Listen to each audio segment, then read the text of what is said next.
জাতীয় সংসদের সংরক্ষিত নারী আসনের জন্য এনসিপি নেত্রী মনিরা শারমিনের মনোনয়নপত্র বাতিল করেছে নির্বাচন কমিশন।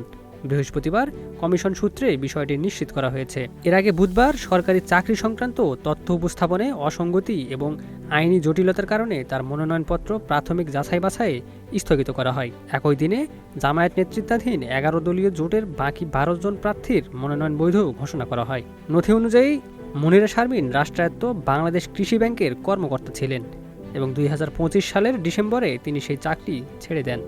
তবে গণপ্রতিনিধিত্ব আদেশ অনুযায়ী কোনো সরকারি বা রাষ্ট্রায়ত্ত প্রতিষ্ঠানের চাকরি ছাড়ার পর ৩ বছরের মধ্যে সংসদ সদস্য পদে প্রার্থী হওয়ার বিধিনিষেধ থাকায় তার মনোনয়ন বাতিল করা হয়।